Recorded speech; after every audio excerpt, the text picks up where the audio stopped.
내용은요, 교과서에서 5단원에 해당하는 내용이고, 이 일제강점기는요, 일단 보셔야 되는 게 크게 두 가지 파트로 구성이 되어 있습니다. 하나는 일제의 통치 방식의 변화입니다.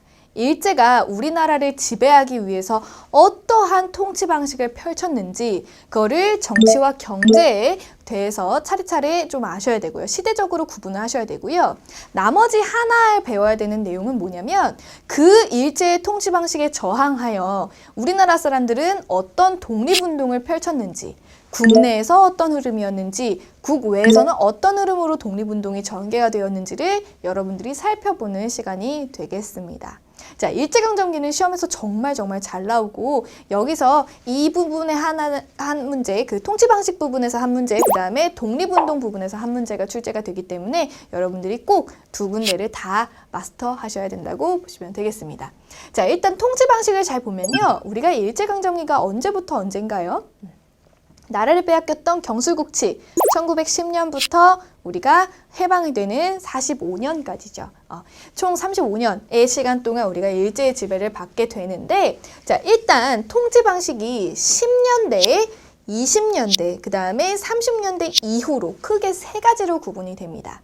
자, 10년대는요, 우리가 일제에 의해 엄청나게 강압적인 통치를 받게 되는 바로 무단 통치라고 표현을 하죠. 자, 반면 20년대에는요, 약간 무단 통치가 너무 심하다라고 생각이 들었는지 그거를 약간 바꿔요. 그래서 이른바 문화 통치라고 표현을 하게 되는데, 이 무단 통치에서 문화 통치로 바뀌게 된 이유 중에 대표적인 하나는 바로 3.1 운동이 있습니다. 3.1 운동이 끝난 이후에 전 세계에서 일본의 비난 여론이 너무 심각한 거죠. 와! 쟤네는 어떻게 저렇게 강압적으로 사람들을 통치할 수가 있니? 일본 진짜 야만적이다. 이런 여론이 들끓자 일본이 약간 통치 방식을 변화했던 거예요. 그랬고요. 30년대 이후로 가면요, 민족 말살 정책이라고 나오게 되는데, 이 민족 말살 통치라는 건 왜 그렇게 되는 거냐면 29년에 경제대공황이 터집니다. 그러니까 전 세계적으로 경제가 너무 어렵게 되자 미국 같은 경우는 막 생산을 늘리고 어떻게든 일자리를 창출해가지고 경제적인 어떤 방안을 마련한 반면에, 여기 있는 일본 같은 경우는 그래, 우리나라가 힘들어? 그러면 조선 같은 식민지를 하나를 더 만들자. 거기서 우리가 돈을 이끌어오면 되지 않겠느냐라는 대륙 침략의 야욕을 보이게 됩니다. 그러면서 31년에 만주사변을 일으키게 되고 37년에는 중일전쟁을 터뜨리게 되면서 중국, 대륙 쪽의 침략을 계속하려는 그런 모습을 보이게 되는데, 그때 당시에 우리나라 사람들을 많이 동원해서 중국 침략에 일본 병사가 부족하니까 한국인 병사들을 계속 끌고 와서 그 안에 투입시키려는 그런 모습들을 보이려는 그런 모습이 보이는 거죠. 됐나요? 자, 그럼 10년대부터 조금 보죠. 무단 통치부터 좀 살펴볼게요. 크게는 정치 파트와 경제 파트로 나눠져 있는데, 정치 파트 생각해 봅시다. 정말 강압적이고 무서웠어요. 이때 당시는요, 경찰이 누구였냐면 헌병 경찰이에요. 헌병 누굽니까? 군인이에요. 군인이 옆에서 총과 칼을 들고 사람들을 엄하게 다스리는 시대입니다.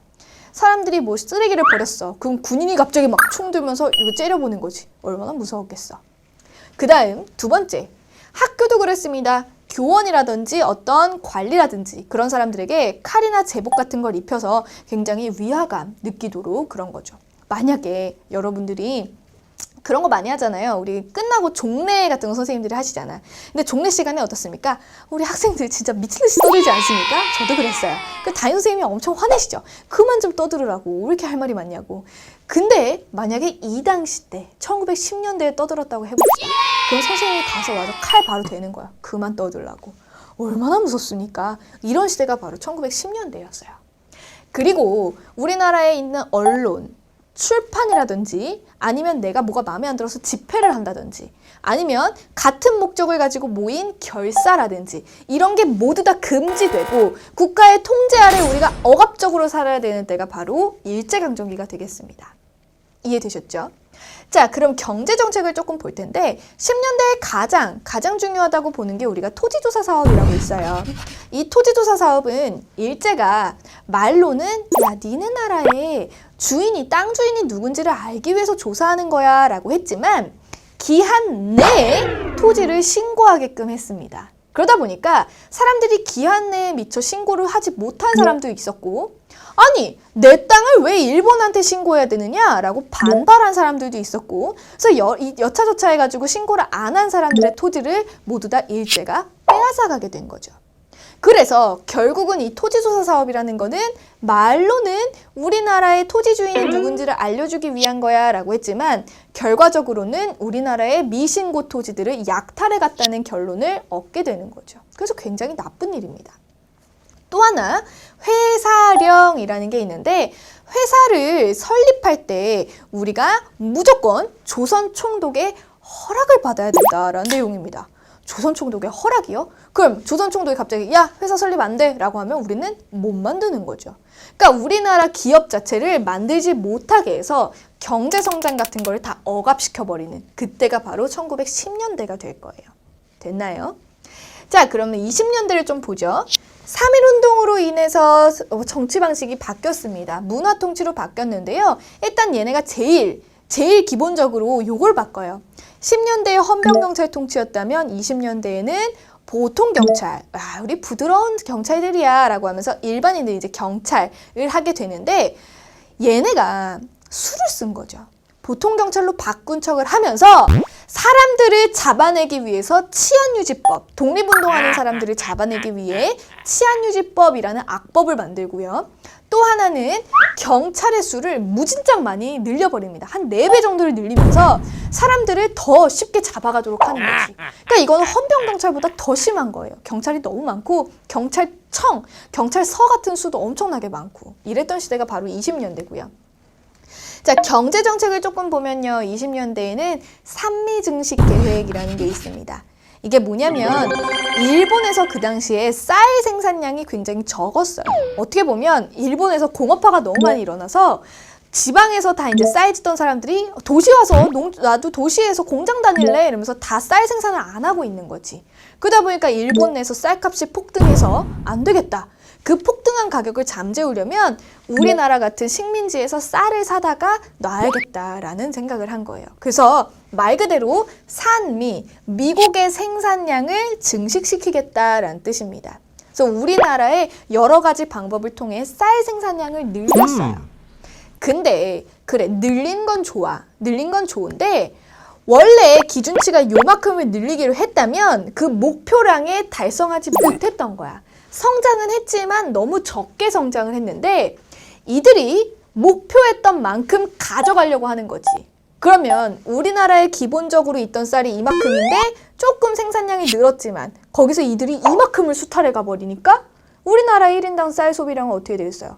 훨씬 줄어들겠지. 쌀이 부족해지는 현상이 나타나게 된 거야. 쌀이 늘었음에도 불구하고. 그래서 우리가 이렇게 표현하죠. 생산량보다 수탈량이 훨씬 많았기 때문에 산미증식 계획으로 사람들이 더 먹고 살기 힘들어졌다라는 표현을 합니다. 자, 두 번째 경제정책으로는요. 회사령이 폐지가 됩니다. 아까 언제 생겼어요? 1910년대에는 조선 총독에 어떻게 해야 된다? 그치, 회사 설립을 하려면 허가를 받아야 됐지. 근데 이제 20년대에 이게 없어지면서 아니야, 이제 허가 받지 말고 그냥 니들이 만들고 나서 신고하면 돼. 그럼 생각해보세요. 우리나라의 민족 기업이 많이 생기겠습니까? 덜 생기겠습니까? 훨씬 많이 생기겠지. 예전에는 허가를 아예 안 해주니까 세울 수가 없었는데 이제는 막 우리 맘대로 막 설립할 수 있게 된 거예요. 알겠니? 자, 그럼 30년대를 봅시다. 30년대는 아까 대륙 침략을 활성화했기 때문에 우리나라에서 어떤 전략을 펼치는데 이거예요. 일본이 중국까지 건너가서 대륙 침략을 하러 가는데 일본부터 총 들고 오고 무기 들고 오고 막 이러기 너무 힘들잖아. 그래서 그들은 몸만 걸어오고 우리나라에서 물건을 갖고 중국으로 건너가겠다라는 겁니다. 그래서 우리나라의 많은 지역들을 병참기지화 시켜버립니다. 병참기지화라는 건 군수 물자 창고로 만들어버린다는 거야. 전쟁을 위해서 창고 형식으로 우리나라를 쓰겠다라는 거죠. 그래서 많은 군수 물자 같은 것들을 만들기 위해 공장 같은 걸 막 만들어 놓은 거예요. 이게 바로 병참기지화 정책이고요. 또 하나는 우리가 천황폐하한테 충성해야 돼 라는 거를 걔네가 계속 주입을 시키는 거예요. 그래야 우리가 일본인과 함께 군사로 나가서 대륙 침략에 동원이 될 수 있을 테니까. 그때 우리가 국민의례 같은 어떤 황국신민서사 같은 거를 암송하면서 나는 천황폐하한테 충성을 해야 하나? 막 이런 걸 계속 외우는 거지. 또 하나, 창씨개명을 시킴으로써 우리나라의 성씨를 이름을 다 바꿔버리면서 우리가 일본인인지 한국인인지 분간이 안 되도록 그런 말도 안 되는 정책들을 펼쳤던 거죠. 자, 근데 30년대 이후에서 가장 중요한 일이 있습니다. 바로 뭐냐면 국가총동원법이에요. 아까 37년에 중일전쟁이 터졌다고 했는데 이 중일전쟁이 터지고 나서 우리나라 사람들 막 대륙 침략에 끌고 가는 거야. 야, 가서 너네 병사로서 활약하자. 그 우리 사람들이 순순히 따라갈까요? 안 가겠지. 나 싫어, 나 안 가. 난 조선인이야. 내가 왜 일본인을 위해서 중국에 대항해 싸워야 돼? 이렇게 될 거 아니야. 그래서 우리나라 사람들을 아주 효율적으로 뽑아가기 위해 국가총동원법이 중일전쟁 터진 바로 다음 년에 38년에 만들어지게 되고요. 이때 당시에 우리나라 사람들을 지원해서 지원병으로 데려가거나 아니면 지원을 안 하자 징병 끌고 가는 거지. 아니면 일할 사람을 징용해 간다든지 아니면 자기네들이 원하는 여자들을 끌고 가는 위안부 문제라든지 이런 것들이 다 여기서 나타나게 되는 문제가 되겠습니다. 자, 그러면 일제의 통치 방식이 이랬다면 우리는 그에 맞서서 어떠한 방식으로 독립운동을 해야 되는지 봐야 되는데 다시 10년대로 가보죠.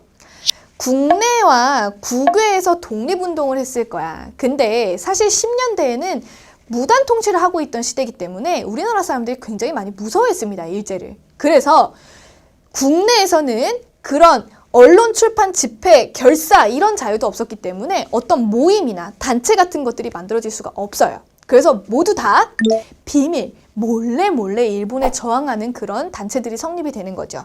그래서 1910년대 국내에는요, 포인트가 비밀결사다라고 표현할 수밖에 없어요. 비밀결사. 자, 그러면 국외에서 조금 더 활발하게 진행이 될 텐데 이 사람들이 생각을 한 거죠. 그래.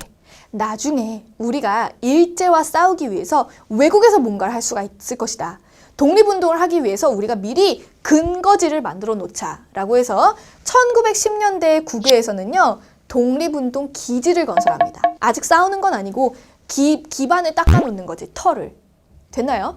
그럼 이 본격적인 게 이게 기반이 돼서 20년의 본격적인 싸움이 벌어지게 됩니다. 자, 먼저 보죠. 3.1운동 이후에 우리나라에서는요, 국내에서 실력양성 운동이 막 펼쳐지게 됩니다. 실력양성이라는 건 뭐냐면, 그래, 우리가 일제의 지배를 받는 건 어쩔 수 없었어. 왜냐면 우리가 힘이 없거든. 우리도 빨리 힘을 키워서 저 일제를 몰아내자. 일제와 같은 힘을 길러가지고 쟤네를 빨리 몰아내자. 이런 실력양성 운동이 일어나게 되고요. 여기에 대표적인 운동으로 물산장려 운동 같은 것들이 있습니다. 이때 당시에 뭐가 문제였냐면 우리 20년대 기억나요? 회사령이 폐지됐다고? 회사령이 폐지가 됐는데 이 회사령이 폐지가 되면서 우리나라 기업이 막 설립이 되는데 똑같이 일본의 기업도 막 설립이 되고 있는 거예요. 우리나라에서. 그럼 봐.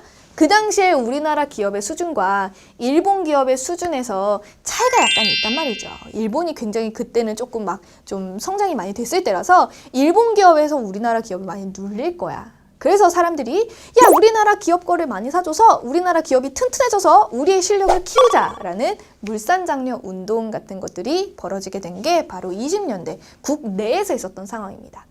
그럼 국외에서는요? 우리 10년대에 이미 기지건설 해놨죠. 근데 20년대에 무슨 문제가 생겼냐? 그래, 우리 10년대에서 20년대로 바뀌게 되는 큰 계기가 3.1운동이었는데 3.1운동 때 우리가 비폭력을 주장했단 말이야. 나는 싸우지 않아. 싸우지 않고 저 일제를 몰아낼 거야. 열심히 만세 했는데 일제는 완전 강압적으로 막 총칼로 우리를 다스렸단 말이죠. 그래서 우리도 저 일제에 대항해서 한번 제대로 싸워보자. 그래서 무장독립투쟁이 20년대부터 전개가 됩니다. 국외에서요. 그래서 대표적으로 봉우동 전투라든지 청산리 대첩이라든지 이런 것들이 만주에서 활발하게 벌어지게 되는 게 20년대라는 거죠. 그럼 30년대 볼까요? 30년대는 국외는 거의 없고요. 국외로 보시면요. 특징이 하나가 있습니다. 자, 일단 31년에 무슨 사변이 일어난다? 그래, 만주사변이 일어났지. 만주사변과 37년에 중일전쟁 같은 게 터지면서 지금 중국은 일본에 대항해서 기분이 좋다 안 좋다? 안 좋다. 그래서 이때부터 중국이 일제를 몰아내는데 도와주게 됩니다. 자, 만주사변 31년 이후에 우리나라를 도와서 만주 지역에서 30년대 초반 중국과 연합작전이 벌어지게 되는데 우리는 이거를 한중연합작전이라고 표현을 하고요. 중반쯤에 들어가면요. 만주 지역이 다 일본으로 물들어요. 그래서 더 이상 거기서 활동이 어렵자 다들 중국 본토로 들어갑니다. 그 중국 본토로 들어가서 다시 한번 중국과 열심히 싸우는 독립운동을 전개하게 되는데 우리는 그 지역을 중국 관내라고 표현을 할 거예요. 중국 본토, 만리장성의 이남 지역. 그래서 우리가 중국 본토에서 있었다. 30년대 초는 만주 위쪽에서 한중연합작전을 펼쳤고 30년대 중반 이후부터는 중국 본토로 와가지고 열심히 활동하게 되었다. 이게 우리 독립운동의 기본적인 뼈대입니다.